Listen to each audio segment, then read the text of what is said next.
Assalamualaikum warahmatullahi wabarakatuh. Kami dari Universitas Islam Negeri Fatmawati Bengkulu, Fakultas Tadris Bahasa Inggris, semester 2, kelompok 11. Pentingnya evaluasi dalam pendidikan dan pembelajaran. Pendidikan merupakan suatu proses pemberian pengaruh melalui peneladanan, kebiasaan, pelatihan, dan pemberian stimulasi-stimulasi yang dapat menggerakkan pengembangan berbagai potensi setiap individu. Pendidikan berlangsung secara sistematis dan berkesinambungan.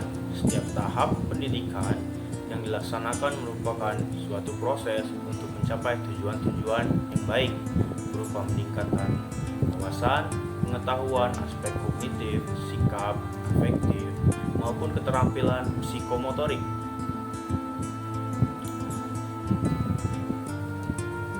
B. Sasaran dan tujuan evaluasi pembelajaran. Pada dasarnya, tujuan evaluasi pembelajaran adalah untuk mendapatkan data sesuai dengan sasaran evaluasi yang dilakukan, yaitu sebagai berikut. 1. Penilaian atau evaluasi produk, yaitu evaluasi yang ditujukan untuk memperoleh data tentang tingkat perkembangan atau kemajuan peserta didik atau siswa setelah mengikuti suatu proses belajar mengajar tertentu, baik secara orang maupun kelompok.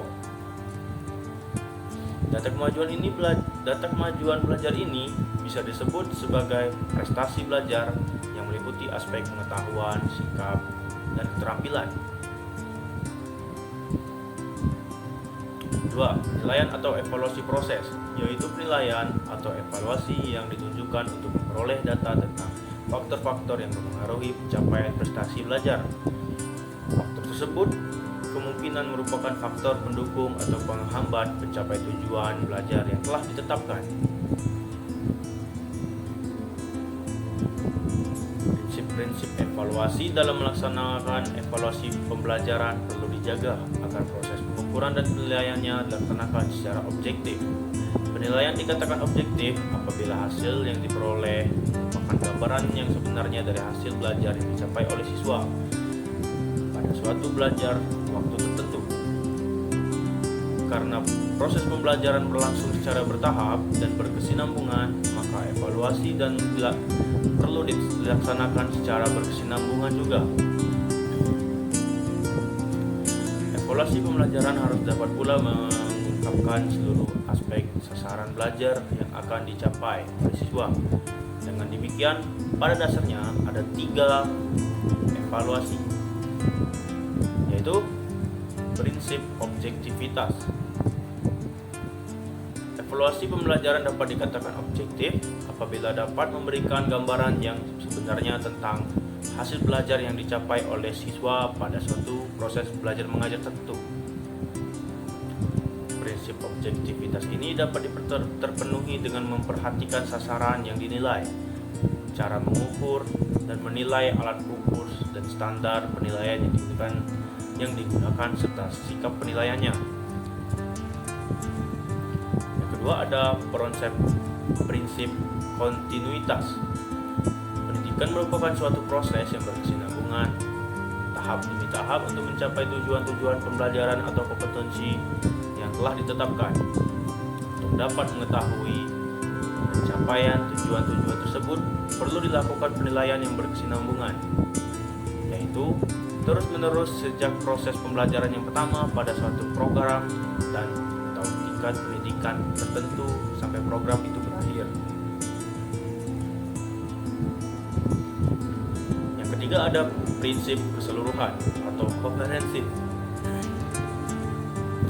Sasaran yang akan dicapai dalam proses pendidikan dan pembelajaran tidak hanya berkaitan dengan aspek pengetahuan kognitif saja, melainkan seluruh aspek perkembangan siswa yang meliputi perkembangan fisik, psikomotorik, pengetahuan kognitif, serta sikap dan perilaku afektif. Karena itu, evaluasi pembelajaran yang baik seharusnya menilai pencapaian keseluruhan aspek hasil belajar tersebut.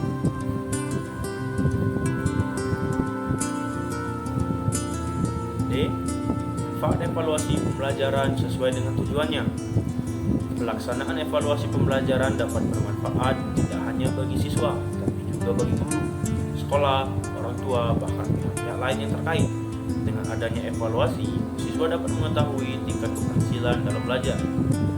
Guru juga dapat mengetahui tingkat keberhasilan dalam memberikan materi pelajaran dan mengorganisasikan pembelajaran.